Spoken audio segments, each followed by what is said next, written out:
take a large drink of this water. God, that's wonderful. Oh my God, that's wonderful. Take a large drink of that water, and then host the show from right in that chair over there. You're gonna sit over there, and I'm gonna... And I'll just be the voice of the man behind the curtain, right? I would love that. Carrying the whole show by myself anyway. Do you see this? Do you see how the camera's kind of like angled towards us? Mm-hmm. I kind of like it. You should flip the thing so that we can see if we're... how it looks. You really just want to see yourself. I'm feeling on myself. Look at you. Look at you, Mike. See, I kind of like this. Yeah, but again, it can't stay like that because I'll get distracted by my own beauty.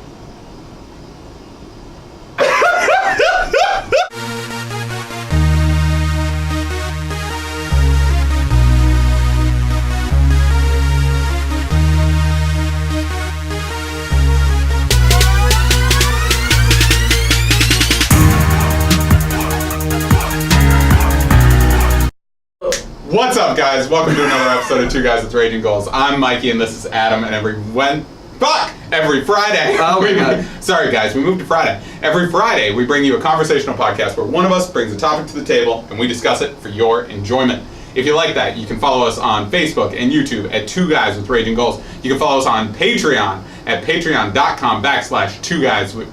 Two Guys Raging. Patreon.com/Two Guys Raging. If you like the things you're seeing, go over to Patreon, throw us a couple bucks, help support the show and keep the lights on. You're going to hear a ton of construction, maybe, possibly, over our loud asses. Has nothing to do with that, but we're going to pretend that we have construction going on and people are taking half the house. Yeah. So if we don't get the money on Patreon, guys, they're taking half the house. You can also follow us anywhere that podcasts are available: iTunes, Stitcher, everywhere but Google Play, because we're not there yet. Rate, like, share, and subscribe. Yes. Back to what we were saying. So here's the deal. Here's the deal. Here's how you do it. Here's how you do it right, Mike. So, just got on Grindr again, right? Adam's single, people. Yes. So I get on Grindr again. It's a real fucked up app. I was just talking to you about how it's like Pokemon Go for gays. Yeah. But it's really like going to break the apocalypse for you guys. It's it's bullshit because it's a real shitty app. Crashes less than fucking Pokemon Go. Okay. Well, yeah, probably less people using it. Oh, motherfucker. No, I guarantee you more people want to play Pokemon than suck a dick. All right. Okay. Maybe. So here's the deal, though. This is how you do it right. It's got an option to link your Facebook and your Twitter and your Instagram. Oh, so you can have all your... So you just have... So people can view your profile and then fucking... Spiderweb into your social presence. And you know what, Mike? You know what I've got lurking down there? This motherfucking show, okay? I'm 50% of Two Guys with Raging Goals. You are. It's wonderful. People are now chasing your Grindr and it's nuts. People are messaging me like, "Oh my God, I saw your show. It's so funny. You're so funny." One of these guys, I stopped talking to them because I told this person, I host this podcast with my token straight friend. That's my usual pitch, right? Token straight friend. Makes you sound what? Cultured. Cultured, yeah. Makes you cultured. So, hosted with my token straight friend.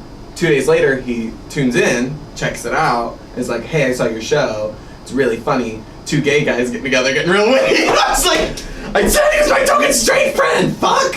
Do you not listen? Do you not read the words that I typed to you?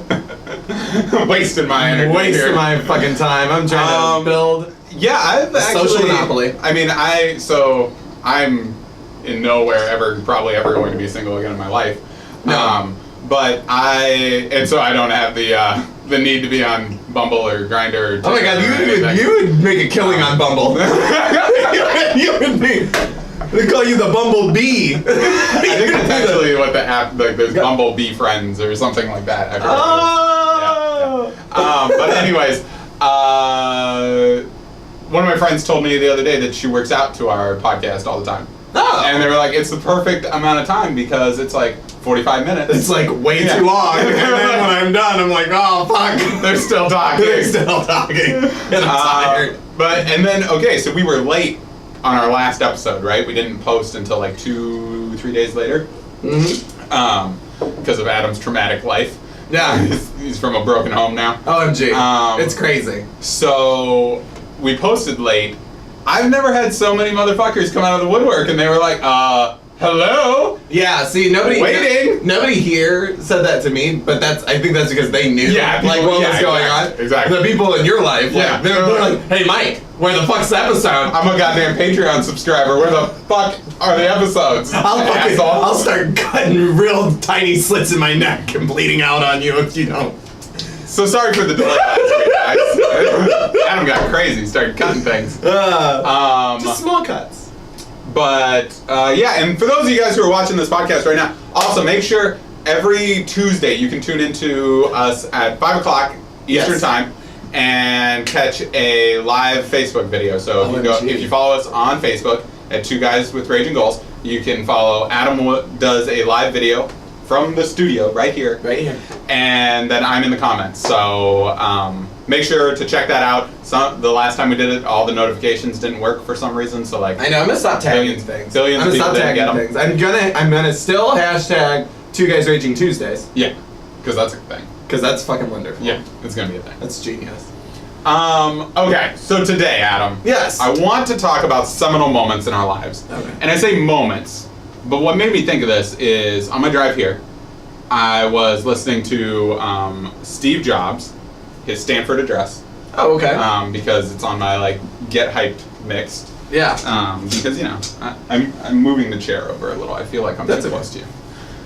You just don't want to be as close to me. If the grinder, if the Sentinels come, I want them to be able to distinguish. Well, like, nobody else can. Yeah, no, fucking A. Yeah, he looks like he's...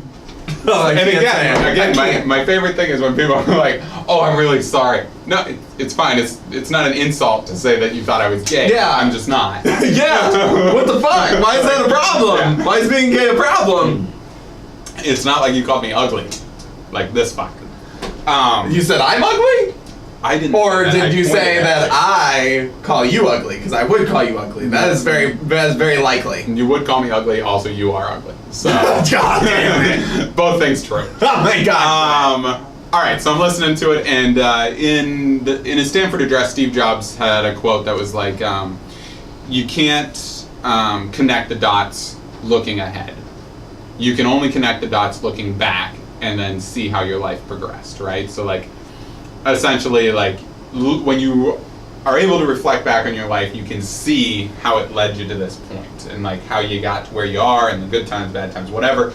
But you can't figure that out in the moment. Like you can't see the bigger picture because you're living in it, and so you can't figure out like, why am I doing what I'm doing right now, or like, is this the end result, and those sorts of things. You can only connect them looking back, and you have to hope that something is pushing you in the right direction, or that you're making the right choices in the moment. Yeah. So I don't necessarily mean seminal moments, like one particular moment, like the first time you realized you were gay. Like what I'm thinking of is like almost chapters. So like I can look back on my life, and like I'm old now, so I basically am retiring. Right. But yeah. I feel like I can look back on my life so far, and there are like chunks of my life that I could take out and be like, man, though, like put it up on a shelf. That was some of the best times of my life. Like, I loved living then. This was amazing. Mm-hmm. And I can think of like 2 or 3 of those like that break up my life to getting to now. So I wanted to know if you have that same sort of experience, or if you have moments that you like, and that's helped shape who I am today or whatever. Well, it's really odd. Like, so, all growing up, like, have I ever told you I went to 7 different schools? Jesus. I guess we never actually said that, but I knew you went to a bunch of different schools because we've talked about like when you were at this school or this school or this school or farm camp. Or yeah, right, yeah. So like when I so that's homeschooling. Well, for those kids. Yeah, right, yeah. Fuck. For Billie Jean and fucking went and lived with the Amish. Yeah. So I I'm sorry. OMG. I'm sorry. Guys. I'm sorry. Our Patreon supporters are watching right now. I'm on my phone right now, you guys, and I'm really sorry for those of you who are doing audio listening. but audio listening. But like there's another option. right, yeah, audio watching. You're just watching the waves go up and down. So. Okay. Okay. So because I went to all these different schools, my life is in my like childhood, late teens is all segmented into like what school was I going to, what group of people I was hanging out with. So it's like really distinguished chunks. Okay. Right? So like although as I get older, I think because that's the way things were in my childhood, now like everything is determined essentially by where I work. Oh, okay, yeah. You know? Yeah. And like what's going on in my life outside of work, so that's how like those are the walls that like it's not like Aaron Jackson where it's just before Barack. Yeah. There's so like for instance, like when I first started at Target, that was like after the Kroger era, and so like Kroger era, right? The Scott's Kroger era. Oh my God! And so I'm working at Target, and I'm dating this person, and hanging out with this group of people, and I meet you, and so like that span of time when we're with the I'm the only thing that made it out of that span of time. Yeah, when that timeline diverted with the Devil's Trio, right? Yeah. Like I can pull that out, and I can examine it and probe it and look at it. Yeah. From a different perspective, especially now. Oh yeah. You know, like it's really weird to think about how young we were and how many weird mistakes we were making. Yeah. Yeah. All the crazy shit that we were doing then. Yeah. So for myself, I think like the first when I look back, oh, who's on his phone now? Who's on his phone now? It's because he's got fucking 20 Grindr messages coming to him. Fucking thirsty bitches out here. Check out the podcast. Yeah, check out the podcast. Shout out to you should like really link Grindr just right to Patreon. Oh my God, that's what I want to do. I want to so I'm pretty sure bad. that's prostitution at that point though. I wonder if I put it in my bio, if I can make it a link. Oh, that'd be cool. Oh, Mike. You just gave me an idea. But if somebody gets the Patreon video done, then it'll be more impactful. Listen, That was the slowest head turn on earth, just so you know. Broken home. 2 words. So, the first one that I think of is when I think of like a moment that like, man, like I would relive that time a million years in my life. Right. When I first met Rod, and him and I, like Rod and I, our backstory is super interesting and awesome and amazing too, just like yours and mine. Yeah. But I didn't ask him to come change the world because I didn't know that I was going to be able to change the world then. Right. Yeah. That came later. Right. So humble beginnings. Yeah, humble beginnings. Hashtag. Super humble. Hashtag super humble. So Rod and I actually knew each other but weren't very close, and then he heard that I played Halo, and he wanted to play Halo against me, and because he thought he was hot shit. Right. And then I fucked him up real good in Halo, and after that he was like, should probably hang out more often. And like that became this really weird thing where like all the people who Rodney hung out with, like I didn't hang out with at all. Yeah. I wasn't a part of that group, and then all of a sudden it became this weird thing of like it was me and Rod and I, and like this group of like 16 to 20 people who every weekend would get together and do LAN parties for Halo, and we'd do like Halo tournaments, and then we started playing all kinds of fucking games and shit. You've got a super addictive personality too. I do. When you find like niche things, you're like, you like I remember when like you started to get into cooking. Like you've always liked cooking, but you really got into it. Yeah. And then all of a sudden, the fucking only thing in his house is fucking Food Network. Yeah. And he's fucking following Gordon Ramsay around town. Gordon Ramsay's cookery course is amazing. Oh my God, no! And it's like, and so then you just go down the rabbit hole for like 2 years on that. And so I could see you like really getting into this shit. That's what it was. Like all of a sudden, like we were, and like it was weird because like this group semi-existed before I was there, but like they didn't ever get together like we started to, and then like it became like an every weekend thing. So I was a junior in high school, and it like every weekend we were together and we were doing something. We started playing this game called Rambo for those of you who know what Rambo is or don't know what Rambo is hide and go seek, but it's with cars. And so we would set up a base, right? Right. Like, okay, the church, 6 blocks down is base. And so one group would start at like a house, and then you'd have like a group of people in cars, and the group of people on the street had to run from the house to the church without being seen by the group of people in cars. Yeah, it was fucking amazing. Oh my god, that sounds... And so we would get together and play games like that, Yeah. and we would do all kinds of shit, and it became this really tight-knit group of like 16 to 20 of us who like every weekend we were doing something together, and like we'd get into these giant philosophical debates because we'd be up until fucking a billion o'clock. Right, until the sun starts coming back up. Just pounding Mountain Dew and like fucking eating Doritos. Yeah. And like living in our parents' basements. And so like I think about that, and like that's a moment in time that I can take out of it, and like pretty like very, very few of those guys am I still in contact with, but like we all share, like when we've gotten together and talked, we all share like that same remembrance of like, this was a really good time in our lives. And like it's one of those things where like Andy in the office says like, I wish you knew you were in the good times when you're actually in them. Yeah. And that's when I think about that. I think about that a lot. Like that's one of those times in my life that I'm like, man. And like Rod and I are still best friends. Like he moved to Indiana. Yeah. And him and his kids and wife live here now, and like still a very big part of my life. And so like that's something I got out of that. Even though like we don't all hang out anymore, but like that's one of those for me. And I can think of one other one really, and that was my time at IU.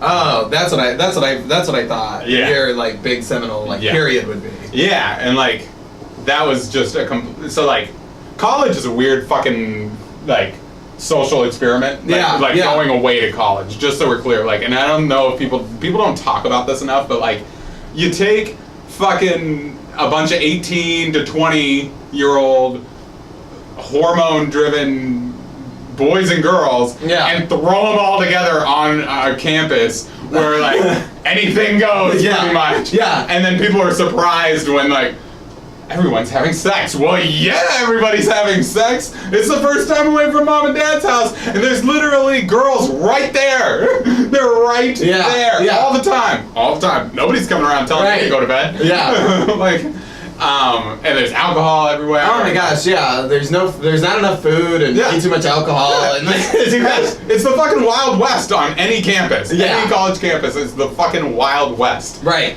And like so we all lived.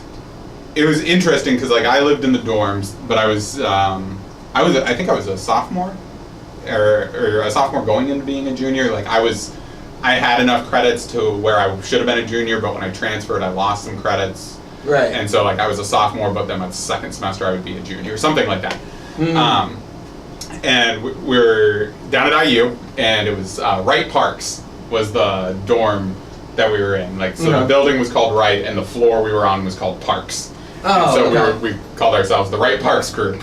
Yeah. And we like it was weird. You'd walk around to other floors, and like all the doors would be closed.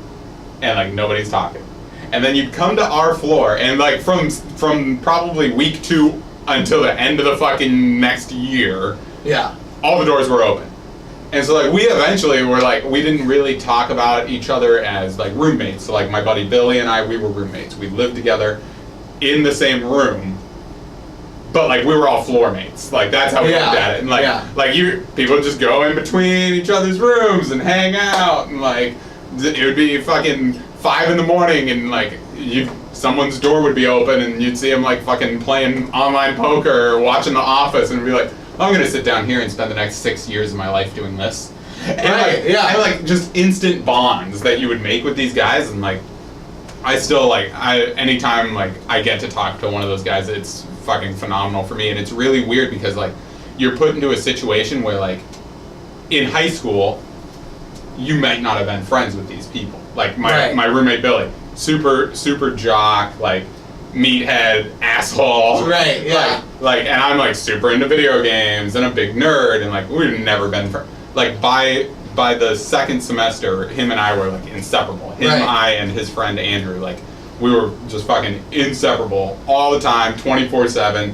Like we would blow off class to do fucking Call of Duty, like Modern Warfare fucking parties. Oh and my shit. god, right. Everybody hang out, we're just gonna play Modern Warfare, and like people would be walking by and they'd be like, well, I guess I don't need to go to calculus today, and then just sit down and fucking spend the rest of the day. Right, yeah. But like just really, really cool stuff that like I look back on that time and I think about like how much I grew as a person, and like you can't connect the steps or the dots unless you look backwards. And so at the time, like I was dating somebody and I chose to leave there even though I loved it, and move up to Fort Wayne to be closer with her and her family. But like through doing that, that's how I met you. Right. That's how I met Sarah. That's how I got promoted at my job. Like all of those things like would not have happened had like I not taken the step to go to IU and then meet, all Right, and so the coolest thing to me about these seminal periods isn't even because I'm not the kind of person who's like super sentimental about memory things. Yeah. But if the wind's just right, Mike, you do something real sweet, I'll shed a tear. Yeah, no, right? I know. So I'm real yourself. sentimental about the emotional shit, like Yeah. actual events, someone doing an act of kindness or whatever. So, when I think of these seminal moments, the coolest pieces to me are like the things that have interconnected the next segment. So, for instance, I'm graduated in high school. I start dating this person. I had been at this job for 3.5, 4 years at this point. Yeah. And so then Just during the Kroger Scott's era. right, yeah. And then you and I meet, and like that's the event that night in Chicago when we're staying up and we're talking until 4 in the morning. Nobody cuts a lean too. Right. and we're just like fucking riffing off of each other. Yeah. And we're just talking shit. We're Right. trying to come up with a battle plan for how we can get more pizza before we left Chicago. Right. And like how fast we could get it.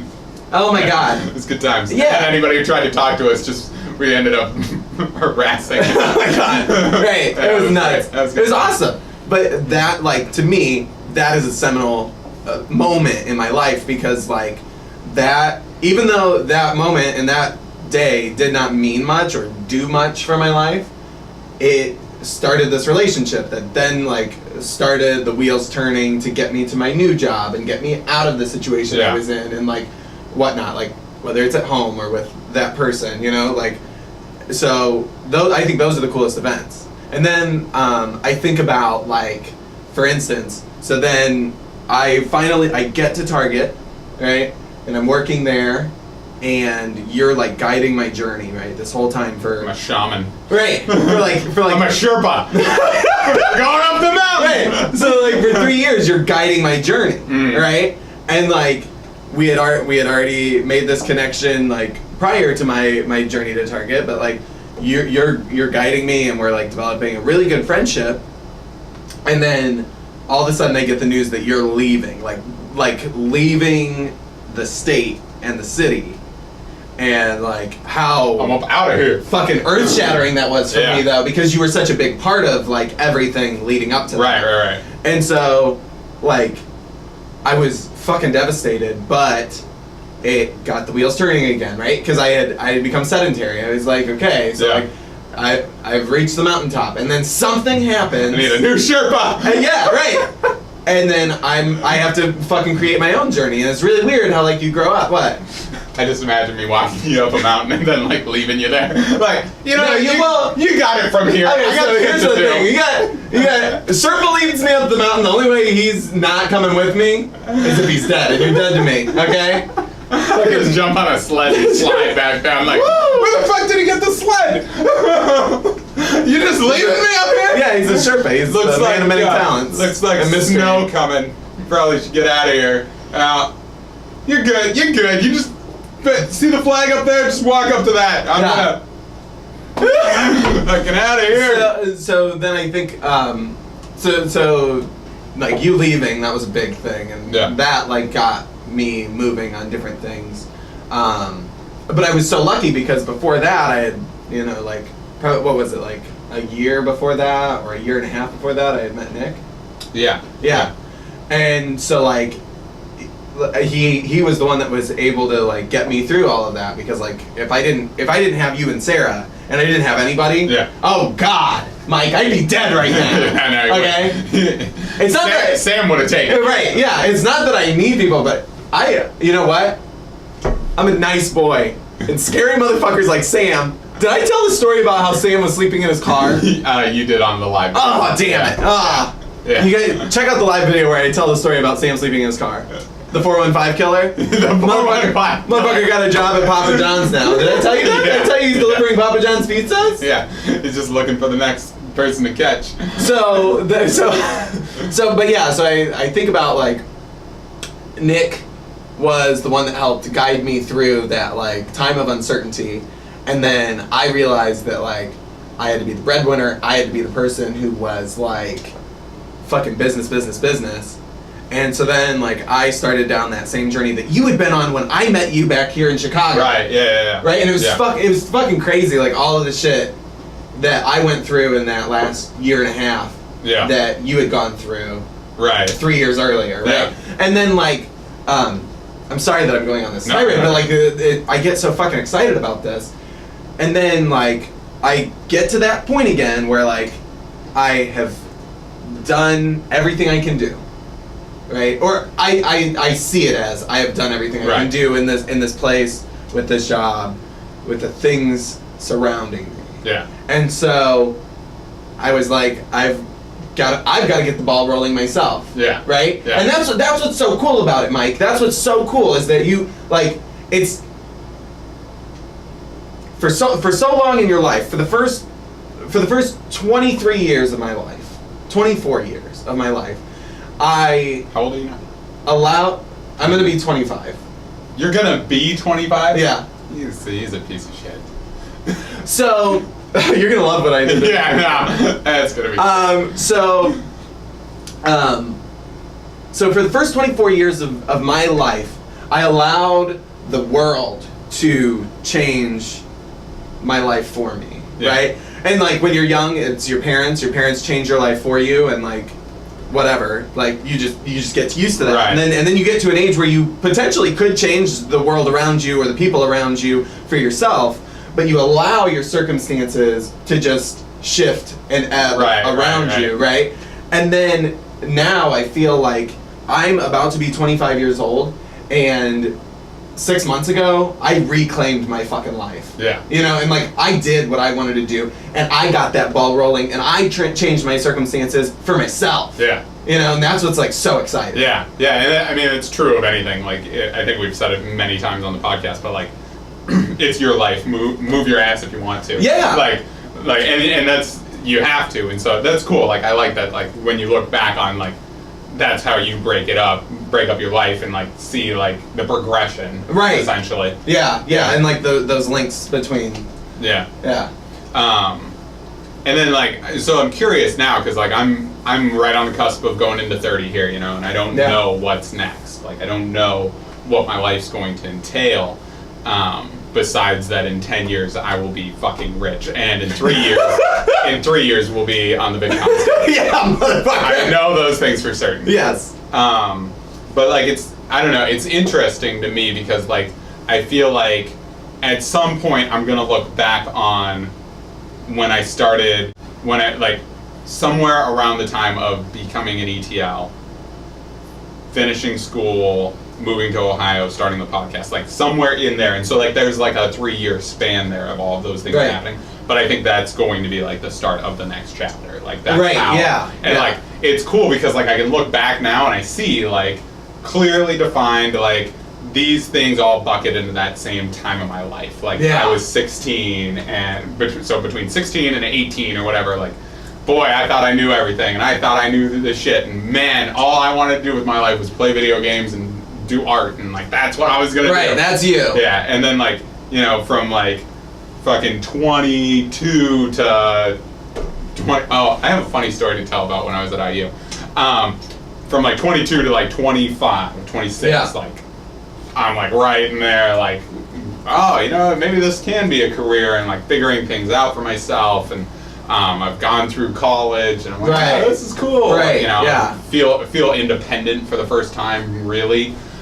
Even though like I've been independent since I was like 17, but Right. like, not really. Yeah, like independent and responsible. Yeah, Right, yeah, like yeah. that was two different things. Yeah, combined though. That's good. Combined is a dangerous thing. Yeah. And so like, and now like here I am again, and like I'm just curious for like what all this is going to be and like what it's going to. Well, the really cool thing is you get to experience it before I do. Yeah, I know. So I get to learn from all of your Yeah, it's great. mistakes. It's great. You're a piece of shit. It's nice. Funny story from when I was at IU. I just thought of. Okay. One of like the second night we were there. Yeah. Like second night being like all of us, everybody's dropped off at the dorm. Right. Okay. None of us really know each other. Right. But we all knew that we wanted to go smoke stuff. I was young. What are you gonna do? Yeah. And so at the time, like we're idiots. We didn't know where would be a smart place because we don't know this area. We go to the train tracks behind our dorm because we were like, okay, it's like up this hill, and then there's train tracks, and then you go behind those, and like it's wooded. Nobody's gonna know. No one will think about it. Like nobody thinks to look there. Right. And we were like, perfect. So we go, and like all of us are like anxious as shit, like because none of us know each other. We're all just getting to know each other. We all know we want to smoke, and that's all we know about each other. And like, so like we're getting to know each other, and we're all bullshitting and whatnot. But we're all like super on edge. Like any noise, but do you think it's cops? Run! Hey, run! How many people is it? There's like 5 or 6 of us. Okay. So not like a huge group, but big enough to be out in public. Yeah. And so we're up on this hill, and there's woods in front of us, right? And then our dorm's off in the distance. And like the hill is not big. It's like you could jump from the top of it to the bottom in one. Right. You're not gonna touch anything else. You're just gonna clear it. Right. It's just like a little mound. And on the other side of the woods, past us, we start hearing this noise, and we're like, "Oh shit! Maybe there is somebody over there. Holy fuck! You think it's the cops?" And like we start losing. Why would you do that? I don't know. But somebody, and this is a great like lesson in groupthink and mob mentality, we start to realize that it is not, in fact, the cops, but it is, in fact, some other student who we don't know, who's like mingling around. It's like 2 guys, and they're like mingling around the woods right there.